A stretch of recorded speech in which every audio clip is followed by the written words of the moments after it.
In this video, I want to talk about why you'd need a business plan.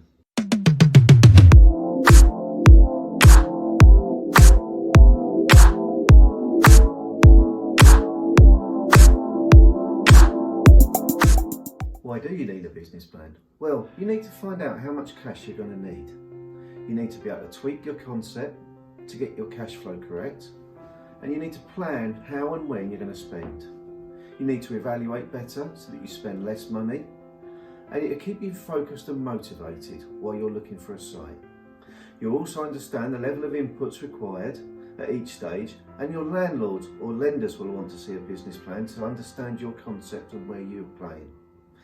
Business plan content will have a variety of inputs, but we might summarise them something below: the executive summary, the purpose statement, the leadership team, who your investors are actually betting on, the concept, which in restaurant terms is really the protein on the plate, the target market, the demographic, the marketing, how you're satisfying customer needs and profitability, your competitor analysis, including strengths and weaknesses, your own strengths and weaknesses, and what is your unique selling point, where you want to be located, what your lease is, and who your landlord is.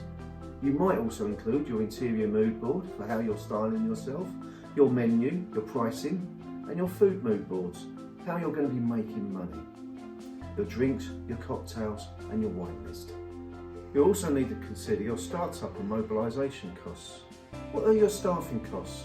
And it's all about your people, so we need to invest for them. Your IT, your operations, and your professional help, your business development strategy, and also how you're going to exit your business, your plan B if things go wrong, and also your financials. Opening your restaurant is going to be a significant amount of money, and unless you're personally wealthy, then we need to consider how to arrange backers for your venture. There are a few different options to fund. You could consider self-financing or family member or friend. That is if you're cash rich. There's industry investors out there who will invest in a going concern, also alternative lenders. You could consider hire purchase loans, you could consider going to a bank or crowdfunding. Self-funding is the easiest avenue for funding, but you need to have significant amounts of money to be able to afford this, and you're targeting that into your new venture. You could take this through a family member or friend. They can lend you the money in return for buying equity into your company. You could consider going to an industry investor. They are out there looking for great ventures to invest in. Think of them as like your Dragon's Den. They are much more likely to be investing in concepts that are already trading. Be that as a food truck, or it could be as a pop-up venture, or an existing restaurant where you're looking to expand. They also bring the benefit of providing monitoring, advice and expertise, and would be an asset to your organisation.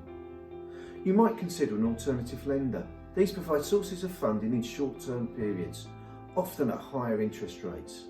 They're generally not for the initial cost of opening up, probably for some stopgap funding in periods of short funding. You might also consider hire purchase loans for providing funding for most elements of your building. This in essence will be items that are eligible for capital allowances. They just pay an initial deposit for your asset and they will finance you away. The drawback is this type of arrangement will actually prove quite expensive in the longer term, typically with rates exceeding 13% plus your monthly payments. If this is your first venture, banks are probably unlikely to lend to you, no matter how good your business plan looks.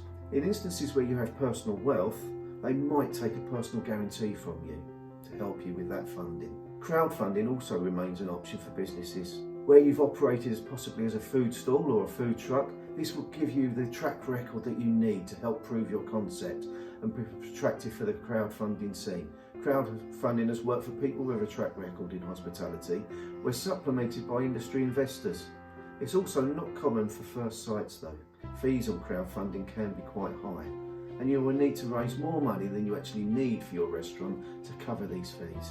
I hope this video has been helpful for you in considering how you might finance your options. If you need some additional information, please do contact me. I'll be happy to help. You can do this via email, through the website, or through LinkedIn.